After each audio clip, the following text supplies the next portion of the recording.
एकादशी मैया की जय। कृष्णाय वासुदेवाय हरे परमात्मने प्रणतक्लेशनाथाय गोविंदाय नमो नमः। मोहिनी एकादशी है।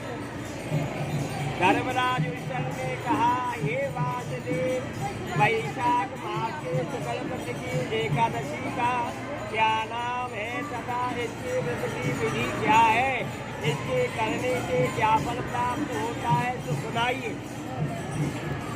श्री भगवान बोले, हे कुंती नंदन, अब मैं आपको समुद्र का कथा सुनाता हूँ, जिसका वर्णन महर्षि वशिष्ठ ने श्री रामचंद्र से किया था।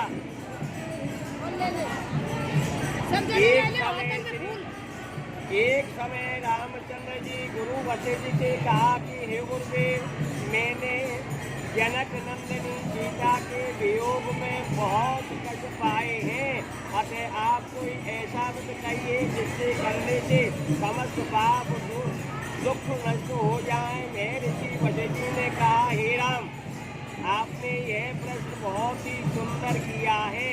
आपका यह प्रश्न लोक हित में अवश्य ही आएगा। वैशाख माह के शुक्ल पक्ष की मोहिनी नाम की एकादशी का विधि पूर्वक करने से मनुष्य के समस्त पाप और दुख दूर हो जाते हैं।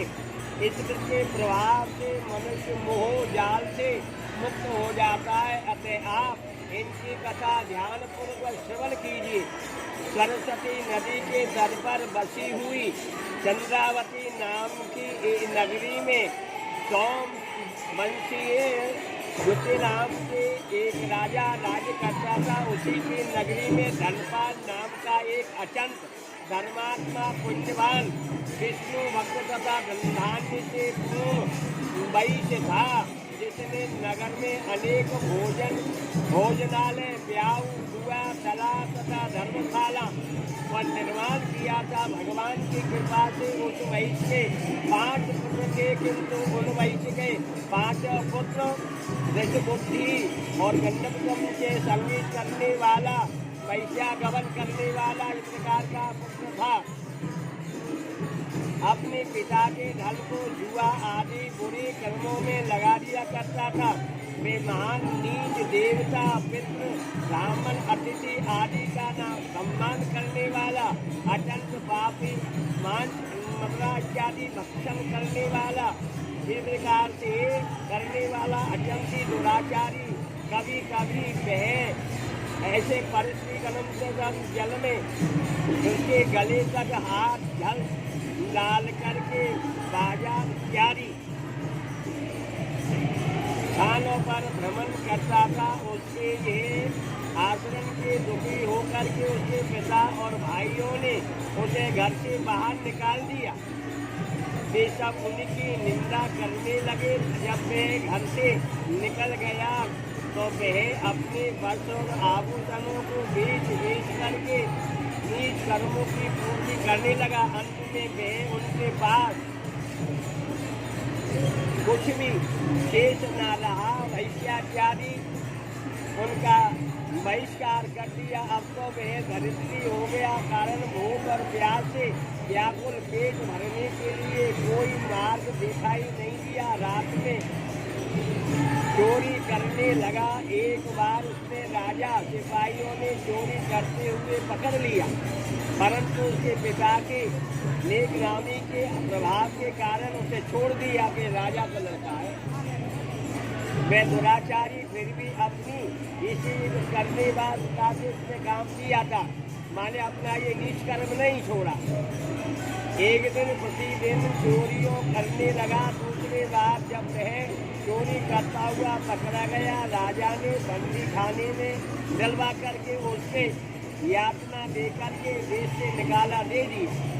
राजा की आज्ञा से वह नगर के सेठ के पुत्र के नगर छोड़ना पड़ा और वह गंगा से जाकर के रहने लगा। वह पर जीवों का शिकार करने वाला, हत्या करने वाला, वह महापापी धनुष्वान धारण करके जंगल को पशु पक्षियों को भर करके अपनी उदर पूर्ति करने लगा। एक बार में अपनी आंख अनोखे यूनानी शिकार के खोज से करता हुआ भूखा प्यासा ऋषियों के कौंडल ऋषि के आश्रम पर जा पहुंचा। उस समय वह कौंडल ऋषि गंगा स्नान करके लौटे थे और अपना वस्त्र सुखाने के लिए भटकाल रहे थे। उस वस्त्र के कुछ छींटे उसके शरीर पर पड़ गए। इसके कारण उसको भी कुछ सद्बुद्धि हो गई। तब वे हाथ जोड़ करके कहने लगा, हे मुनि, मैंने अपने जीवन में अनेक पाप किए।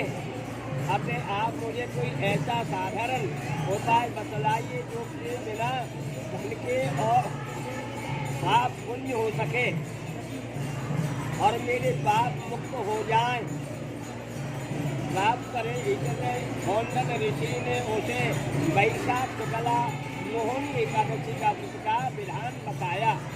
कहा, जिसको विधि विधान से करने से वह वैश्य पुत्र पाप और दुखों से मुक्त हो जाएगा। अंत में गरुड़ जी पर चढ़ करके विष्णु लोक को गया। इस व्रत के प्रभाव से संसारी जो पुरुष स्त्री इत्यादि पूजा करती हैं, आज एकादशी माता की कृपा से वे समस्त प्रकार के पापों से नष्ट हो जाते हैं। संसार का शुभ हो करके एकादशी माता की कृपा से प्रभु की प्रार्थना करने पर, राधा मंत्र जी महाराज की प्रार्थना करने पर महाकाली महालक्ष्मी सभी देवता एकादशी माता की कृपा से संसार का शुभ हो करके अंत में परम धाम वैकुंठ को पधार जाते हैं। बोलो एकादशी मैया की जय। कृष्णाय वासुदेवाय हरे परमात्मने प्रणतक्लेशनाशाय गोविंदाय नमो।